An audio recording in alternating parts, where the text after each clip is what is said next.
नमस्कार दोस्तों, स्वागत है आपका अपने जॉब्स डिक्शनरी चैनल पर। आज हम आपको हाई स्कूल परीक्षा वर्ष 2021 और 22 का मॉडल पेपर कराएंगे। यह मॉडल पेपर आपके लिए महत्वपूर्ण है। ठीक है, चलिए अब चलते हैं प्रश्नों की तरफ। फ्रेंड्स, हम आपको क्वेश्चन नंबर 1 के सभी खंड जो इम्पोर्टेंट थे और प्रश्न सेकंड के सभी खंड हमने वीडियो फर्स्ट में कराए हैं। आप उस वीडियो को देखें। और क्वेश्चन नंबर 3 के सभी खंड जो बहुत महत्वपूर्ण प्रश्न हैं, आपके इम्पोर्टेंट भी है इस परीक्षा की दृष्टि से, वो हमने इससे पहले सेकंड वीडियो है उसमें कराई हुई है। आज हम आपको अति महत्वपूर्ण प्रश्न कराने जा रहे हैं, आपके लिए इम्पोर्टेंट है और परीक्षा में आपके आएंगे भी और आपको देखने को मिलेंगे। आज हम आपको क्वेश्चन नंबर 4 का सभी खंड कराएंगे और इसके साथ ही हम क्वेश्चन नंबर आपको 5 ये है क्वेश्चन नंबर 4 का खा गा घा और क्वेश्चन नंबर 5 ये हम कराएंगे। ये क्वेश्चन बहुत ही इंपॉर्टेंट है। बिना स्किप किए हुए इस वीडियो को लास्ट तक देखें। एक एक नंबर्स आपके लिए बहुत महत्वपूर्ण है। चलिए अब चलते हैं क्वेश्चन नंबर 4 का क्वेश्चन आपका दे रखा है। यूक्लिड विभाजन प्रेमिका एल्गोरिथम का प्रयोग करके 272 और 1032 का HCF ज्ञात कीजिए। हम इसे एल्गोरिथम की हेल्प से सॉल्व करते हैं। देखिए, चलिए अब बात करते हैं 4 का। देखिए, हमें HCF निकालना है 272 और 1032 का। तो हमने पहले 272 का डिवाइड दिया 1032 में, 3 बार गया। 272 इंटू 3 816। 1032 से 816 माइनस किया तो 216 आपका निकल के आया। अब 272 को हमने यहाँ लिखा, 216 से भाग दिया एक बार, 56 आपका शेष बचा। अब पुनः 216 हमने इधर लिखा, 56 से 3 बार भाग दिया 168। 216 से 168 को माइनस किया तो आपके पास 48 शेष बचा। अब इसी प्रक्रिया को पुनः किया, 56 को हमने इधर लिखा, 48 से हमने एक बार भाग दिया तो आपका शेष 8 बचा। आपका शेष 8 बचा। अब 8 का भाग हमने 48 में दिया। ये 48 नंबर था, इसको पुनः लिखा तो 48 का भाग हमने 6 बार दिया 48। ये पूरा चला गया। दोस्तों, हम डिवाइड जब तक देंगे जब तक कि शेष शून्य ना बचे।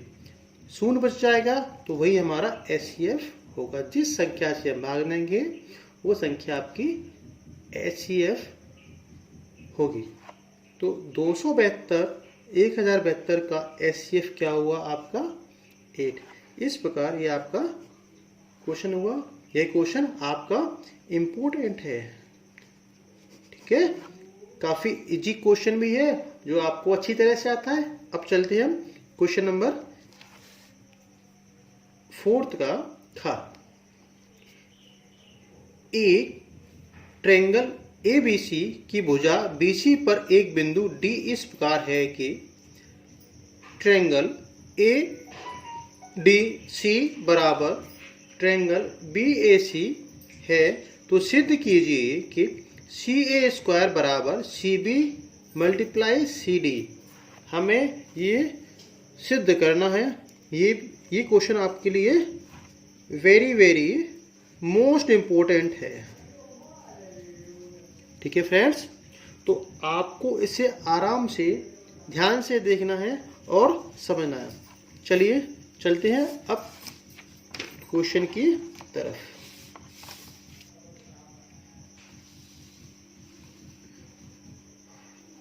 देखिए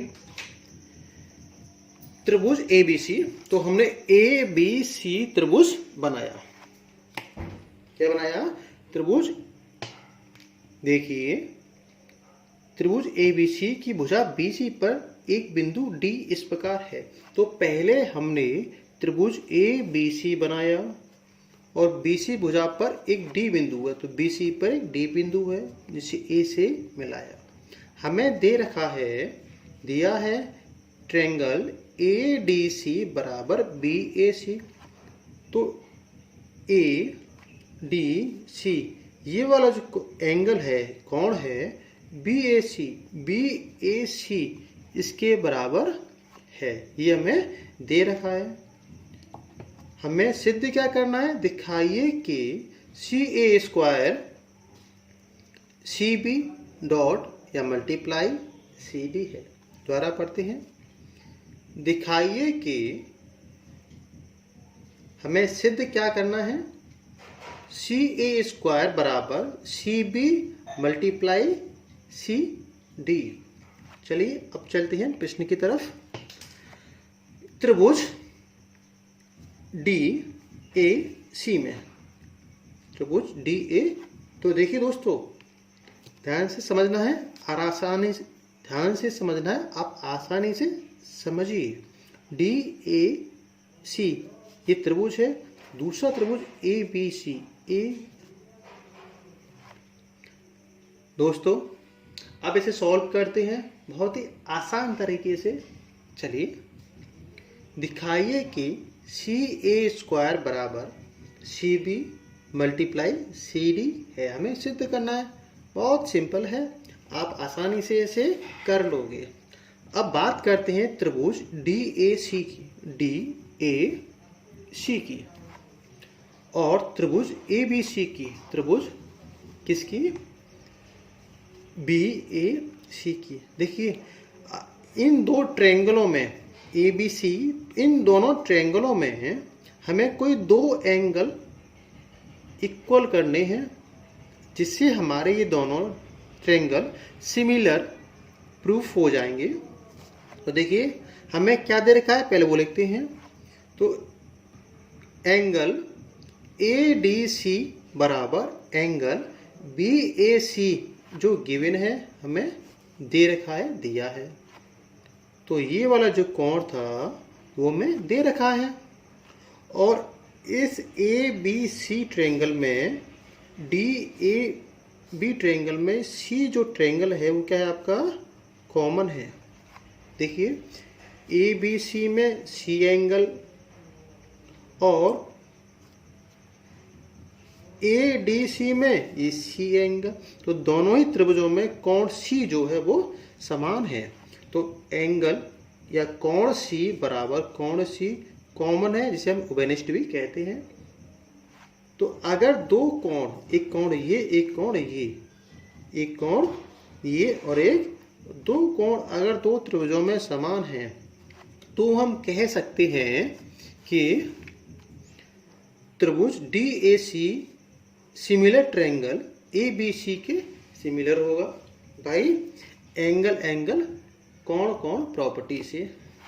अगर दो त्रिभुज आपके समान हैं, अगर दो त्रिभुज आपके समान हैं तो इनकी भुजा का रेशियो भी, तो इनकी भुजा का अनुपात भी समान होगा। इसीलिए DA बटे AB बराबर DA बटे AB बराबर AC बटे BC। तो AC बटे BC बराबर DC बटे AC आपस में बराबर होंगे। तो अब हम क्या करेंगे, अगर ये तीनों भुजाएं आपस में समान हैं तो AC बटे BC, हम इन दोनों भुजाओं को लेंगे। AC बटे BC बराबर DC बटे AC। हमने किया क्रॉस मल्टीप्लाई, AC का मल्टीप्लाई AC तो AC स्क्वायर बराबर BC का गुणा AC से, तो BC या CB लिखिए तो CB गुणा DC। यही हमें सिद्ध करना था। आप इस वीडियो को पॉज करके एक बार फिर देखिए, आपको आसानी से समझ में आएगा। अब बिना समय को बर्बाद किए हुए हम चलते हैं पृष्ठ संख्या 4 का गा। ठीक है, चलिए अब चलते हैं प्रश्न संख्या 4 का गा। ये क्वेश्चन आपके लिए इम्पोर्टेंट है। हर परीक्षा में प्रश्न आपको देखने को मिलेगा।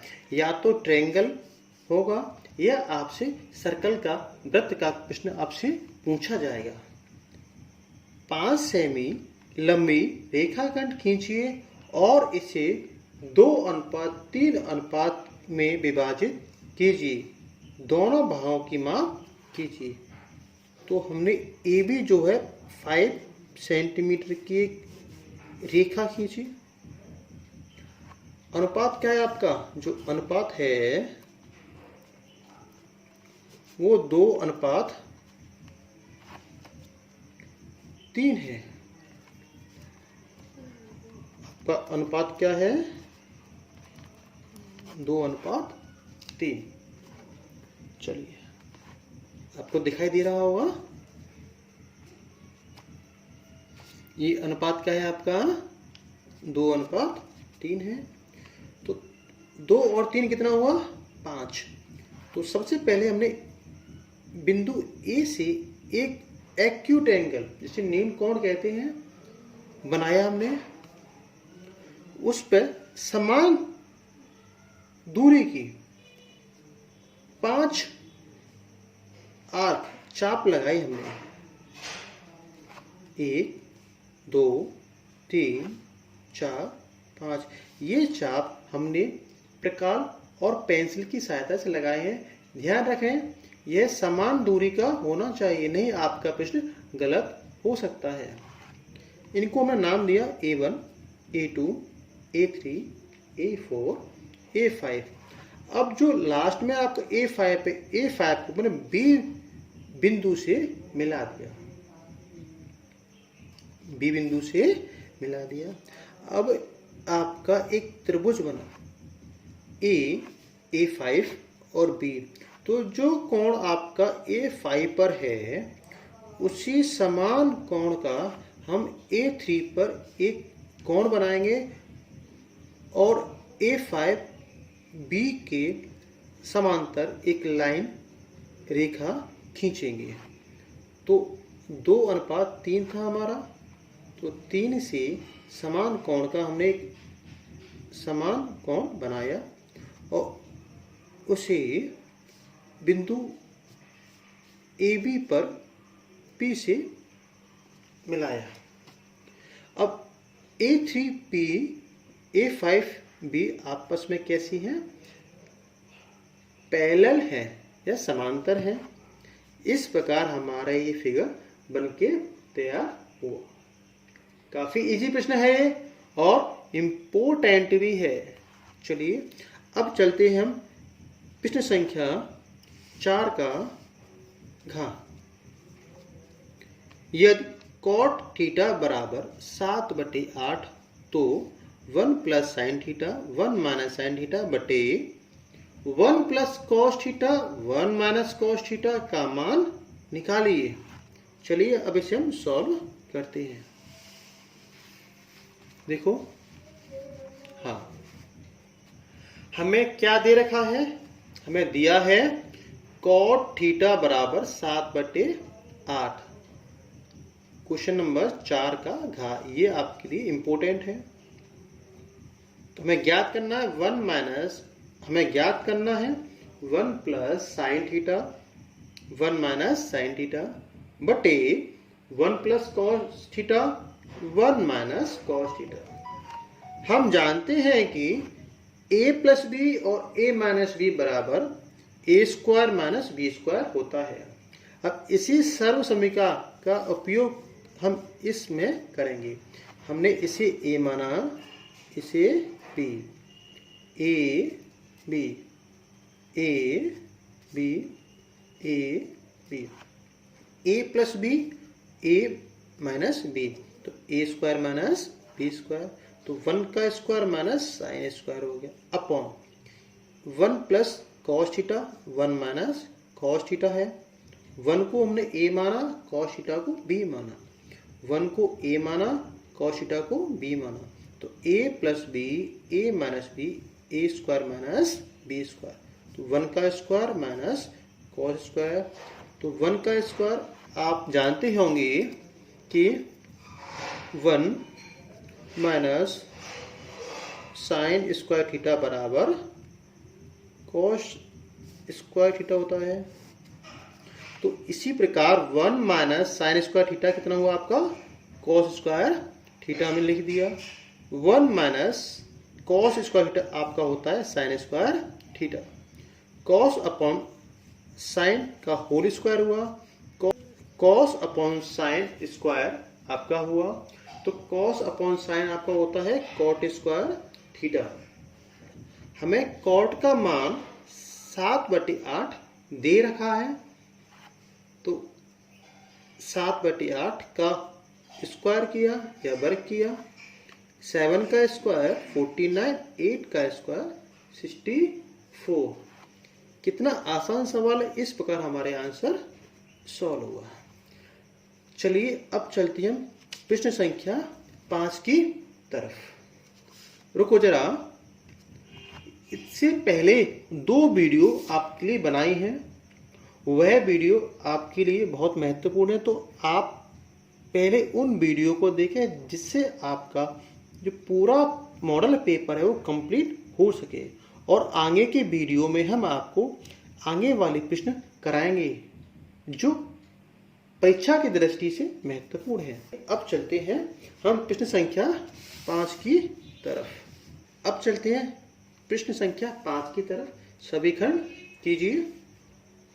2 क्रमागत धनात्मक पूर्णांक ज्ञात कीजिए जिनके वर्गों का योग 365 हो। तो माना पहली धनात्मक पूर्णांक संख्या x, तो दूसरी धनात्मक पूर्णांक संख्या क्या है, x प्लस 1। ये आपका दे रखा है क्रमागत, 2 क्रमागत जो सीक्वेंस वाइज आपकी होती है। तो पहली को हमने x माना, तो दूसरी क्या होगी x प्लस 1। अब दे रखा है वर्गों का योग, मतलब इन संख्याओं का योग आपको 365 दे रखा है। प्रश्नानुसार x square plus x plus 1 का होल स्क्वायर बराबर 365। चलिए अब इससे आगे हम समझते हैं। x का स्क्वायर x स्क्वायर हुआ आपका, इसे a प्लस बी के स्क्वायर से ओपन करेंगे, तो a square plus B square plus 2ab equal to 365। Formula मैं यहाँ लिख दे रहा हूँ, a square plus B square plus 2ab, ये किसका होता है, a प्लस बी का होल स्क्वायर, जो हमने यहाँ यूज किया है। X square plus x square 2x square, 1 को हम इस साइड लेके, तो 365 माइनस 1 364। देखिए 365 माइनस 1 364, तो 364। 2x square plus 2x equal to 364 हुआ। इन दोनों में से 2 कॉमन लिया हमने, तो x स्क्वायर प्लस x, ये गलती से लिख गया था, इक्वल 364। 2 से कट किया 364 को 182 टाइम्स, तो x square plus x equal 182 हुआ। चलिए अब चलते हैं आगे की तरफ, समझते हैं आसानी से। चलिए अब चलते हैं आगे। तो एक्स स्क्वायर प्लस 1 माइनस 182, तो 182 को हम इधर ले आए, प्लस था नेगेटिव हो इक्वल टू 0। अब हमें फर्स्ट टर्म और लास्ट टर्म, पहला पद और अंतिम पद की संख्याओं का गुणा करेंगे। तो इसका संख्या a, इसका 182, कितना हुआ 182। 182 के ऐसे गुणनखंड कीजिए जिन्हें या जिनका अंतर 1 हो। तो हमने 2 फैक्टर किए, 14 और 30। इनका गुणा करने पर 182 और माइनस करने पर 1 आता है। इनका अंतर जो है वो 1 है। तो x के स्थान पर 14x माइनस 13x लिख दिया हमने। समझते हैं, x square plus 14x minus 13x minus 182 बराबर 0। अब यहाँ से हमने x कॉमन लिया तो x प्लस 14 माइनस, यहाँ से हमने 13 कॉमन लिया, x प्लस 14, दोनों ब्रैकेटों में x प्लस 14 समान है तो x प्लस 14 कॉमन लिया। यहाँ से आपका x माइनस 13 बचा। यदि x प्लस 14 बराबर 0 तो x क्या हुआ, माइनस का 14। हमें नेगेटिव संख्या नहीं लेनी है, हम लेंगे पॉजिटिव। अब इसे करेंगे, x यदि x माइनस 13 बराबर 0, 13 को उधर लेंगे प्लस, ये तुम्हारा किसका है, प्लस का, ये आपका माइनस का, तो माइनस को नहीं है प्लस को लेंगे, क्योंकि धनात्मक आपको दे रखा है, आपको दे रखा था कि धनात्मक पूर्णांक संख्या, धनात्मक पूर्णांक संख्या धनात्मक है तो हम ऋणात्मक की बात नहीं करेंगे। तो हम इसीलिए हम क्या करेंगे, इस नेगेटिव संख्या को नहीं लेंगे, हम सिर्फ प्लस लेंगे। पर अब दिए हुए पूर्णांक धनात्मक है, इसलिए अब 20 धनात्मक पूर्णांक तुम्हारा क्या हुआ, 13 और 14। ये 14 कैसे आया समझते हैं। टेक हमने लिया पॉजिटिव संख्या, तो x हमने क्या लिया, 13। हमारी 2 संख्या थी, हमने 2 संख्याएं मानी थी, एक x थी, दूसरी x प्लस 1। तो x आपका 13 निकल के आया, x प्लस 1, तो x प्लस 1 है 13 प्लस 1 14। तो 2 संख्या आपके पास 13 और 14 है, तो इसलिए आपका अभीष्ट धनात्मक पूर्णांक 13 और 14 वही आपका आंसर हुआ। अब चलते हैं हम प्रश्न संख्या 5 का खा की तरफ। चलिए,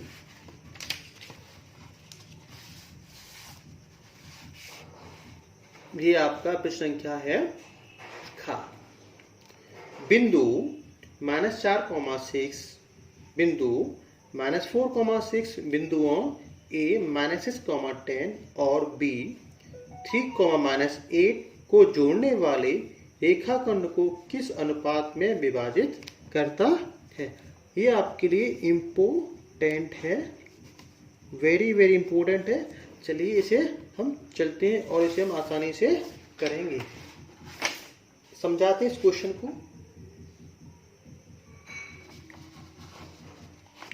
अब देखिए इस क्वेश्चन को समझाते हैं आसानी से। आप भी इसे अपनी नोटबुक में साथ साथ करते रहिए। चलिए, ए बी कोई रेखाखंड है, तो ए के बिंदु -6,10, बी के बिंदु 3,-8 है। माना रेखा ए बी पर कोई पी बिंदु है जो के अनुपात 1 में इस रेखा को विभाजित करता है। तो पी के जो बिंदु वो हमें -4 और 6 दे रखे हैं। तो माना ए बी को बिंदु P के अनुपात 1 के अनुपात में काटती है या विभाजित करती है। हम जानते हैं कि xy बराबर m1 x2 plus m2 x1 बटे m1 प्लस m2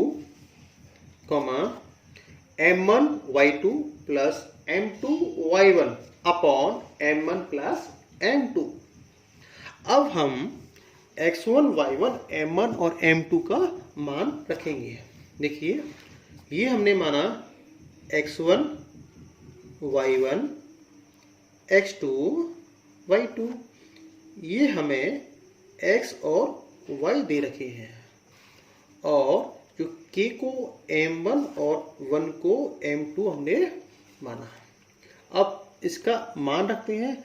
m1 कितना है आपका k, तो k x2 आपका 3, तो 3k माइनस m2 आपका 1 है, x1 आपका 6 है, तो 1 इंटू 6 माइनस 6 अपॉन m1 आपका k, m2 1, तो k प्लस 1 कौन m1 आपका है k, y2 आपके पास है 8, तो माइनस का 8k हुआ, प्लस m2 आपका 1, y1 आपका 10, तो 10 इंटू 1 10 प्लस 10 हुआ, m1 प्लस m2, तो k प्लस 1 रेशियो है, तो k प्लस 1 हुआ। यह हमारे p के जो निर्देशांक x y हमें दे रखे हैं -4,6। चलिए अब हम इन दोनों को समझते हैं। या तो आप x को x से या y को आप इन दोनों से तुलना कर लीजिए। तो माना पहले आपको दोनों समझाते हैं। दोनों समझने का तरीका आसान है। तो माइनस, क्योंकि ये भी x का है टर्म, ये भी x का टर्म है। अब तुलना करते हैं -4 की 3k minus 6 upon k plus 1 से। तो -4 equal 3k minus 6 upon k plus 1, 1 माना क्रॉस मल्टीप्लाई, 3k माइनस 1 का मल्टीप्लाई 1 से किया, माइनस बराबर -4 का मल्टीप्लाई k प्लस 1 से किया, तो 4k minus plus minus 3k minus 6 equal -4k minus 4। k को हमने एक साइड लिया, संख्या को हमने एक साइड लिया, k और संख्याओं को हमने अलग अलग किया। 3k 4k माइनस था प्लस हुआ, -4k माइनस 6 इधर प्लस हुआ, 3 और 4 7k, 6 माइनस 4 2, तो k आपका आया 2/7। तो k का मान आपका क्या हुआ 2/7। तो आप लिख सकते हैं जो रेखाखंड है 2:7 में विभाजित करता है। अभी हमने x की तुलना किया, अब हम y को भी ऐसे ही चेक करेंगे। 6 बराबर -8k plus 10 upon k plus 1, 1 माना क्रॉस मल्टीप्लाई, तो -8k प्लस 10, 6 का मल्टीप्लाई k प्लस 1 में, 6k प्लस 6 1 जा 6। k को हमने एक तरफ लिखा, संख्या को एक तरफ लिखेंगे। -8k प्लस था -6k हुआ, प्लस 6 10 प्लस का है तो माइनस हुआ, माइनस माइनस प्लस साइन जो आपका माइनस का आया। 8 और 6 14 इक्वल 6 माइनस 10 माइनस का 4, माइनस से माइनस कैंसल आउट, 14 के हम इक्वल टू 4, तो के निकालेंगे 4/14, 2 से कट किया 2 टाइम्स, 2 से 7 टाइम्स, तो आपका के निकल के आया 2/7। दोनों ही समान है, तो अतः -4,6 रेखा AB को 2:7 में विभाजित करता है। यह क्वेश्चन आपके लिए इम्पोर्टेंट है, ठीक है। चलिए अब चलते हैं पृष्ठ संख्या 5 का गा की तरफ। सिर्फ 2 क्वेश्चन आपके बचे हुए हैं, आप वीडियो में बने रहें। ये 5 का गा है। त्रिज्या 4.2 सेमी वाले धातु के एक गोले को पिघलाकर त्रिज्या 6 सेमी वाले एक बेलन के रूप में ढाला जाता है। बेलन की ऊंचाई ज्ञात कीजिए।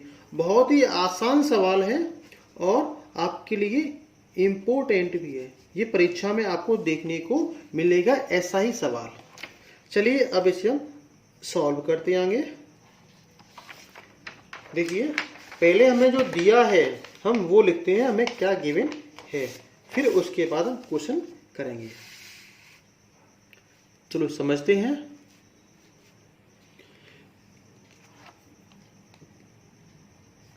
दिया है गोले की त्रिज्या r बराबर 4.2 सेंटीमीटर, बेलन की त्रिज्या r बराबर 6 सेंटीमीटर। तो माना बेलन की ऊंचाई h। प्रश्नानुसार देखिए, अगर किसी बेलन या गोला किसी एक ही वस्तु को पिघलाकर दूसरा बनाया जाता है तो दोनों का आयतन क्या होता है? समान होता है। ये आपने पढ़ा होगा। तो इसलिए बेलन का आयतन बराबर गोले का आयतन। बेलन का आयतन का सूत्र पाई आर स्क्वायर एच बराबर गोले का आयतन का सूत्र होता है आपका 4/3 पाई आर क्यूब। पाई से पाई को हमने कट किया। आर कितना है आपका? 6, तो 6 का स्क्वायर। एच हमें ज्ञात करना है बराबर 4/3। आर कितना है आपका? 4.2 की पावर 3। हमें एच निकालना है तो 6 का क्या देंगे? डिवाइड इस संख्या में। चलिए आगे चलते हैं। 4/3 मल्टीप्लाई 4.2 की पावर 3 है तो इसे हमने 3 टाइम्स लिख लिया, और 6 की पावर 2 है तो उसे 2 टाइम्स लिख लिया। इसे कट करते हैं। 6 का भाग डिवाइड 4.2 में 0.7 टाइम्स। 6 का डिवाइड 4.2 में 0.7 टाइम्स। 3 से कट किया 4.2 को 1.4 टाइम्स। आपका हुआ 4.7, 1.4 मल्टीप्लाई किया तो आपका निकल के आया h इक्वल 2.744। कितना आसान सवाल है। चलिए, तो जो बेलन की ऊंचाई है वो 2.744 सेंटीमीटर है। अब चलते हैं, इसका लास्ट प्रश्न है आपका, और जो अच्छा भी है, बहुत इंपॉर्टेंट भी है। चलिए, इस वीडियो का लास्ट सवाल, निम्नलिखित सारणी 35 नगरों की साक्षरता पर प्रतिशत में दर्शाई है। माध्य साक्षरता की दर ज्ञात की। हमें माध्य निकालना है। बहुत आसान सवाल है। चलिए चलते हैं हम इस प्रश्न की तरफ। 5th का घ, साक्षरता दर हमें प्रतिशत में दे रखी है, नगरों की संख्या भी हमें दे रखी है। हमने इसको वर्ग अंतराल FI/XI में रूप में लिखा। वर्ग अंतराल आपको दे रखा है, हमने लिख लिया। ये आपका पूरा देखिए। ओके, जो FI है वो आपको गिवन है, दे रखा है।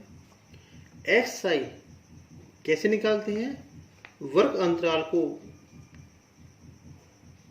प्लस करेंगे, 2 से भाग देंगे, जिसे निचली सीमा और ऊपरी सीमा, लोअर लिमिट और अपर लिमिट भी कहते हैं।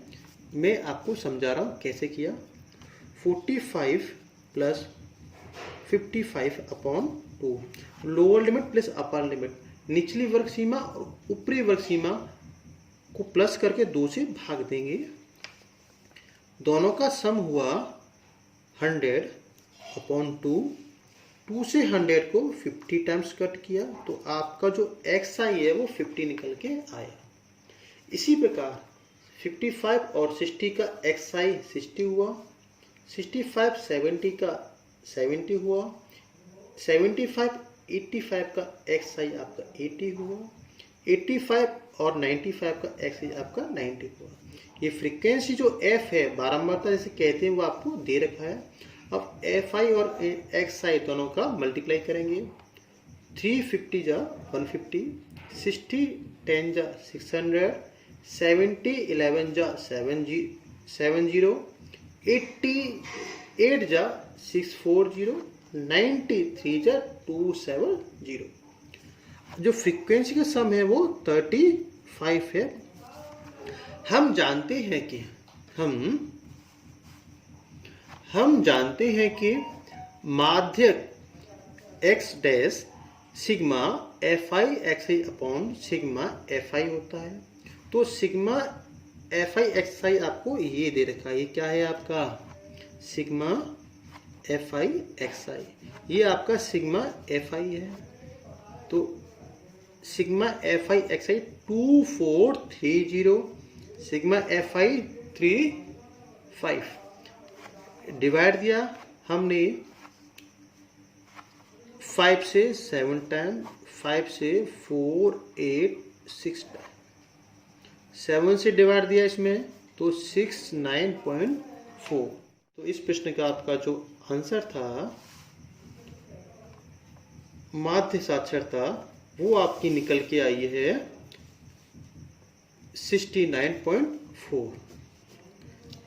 कितना आसान सवाल है। आशा करता हूँ ये आपको समझ में आया होगा। आप इस वीडियो को कम से कम 2 बार अवश्य देखें, जिससे आप सभी प्रश्नों को अच्छे से समझ सकें। इस वीडियो को आप अपने दोस्तों को शेयर करें, लाइक करें और हाँ, सब्सक्राइब करना ना भूलें। आपका दिन शुभ हो। परीक्षा में आप अपना एक बेहतरीन प्रदर्शन करो। Best of luck. Thank you.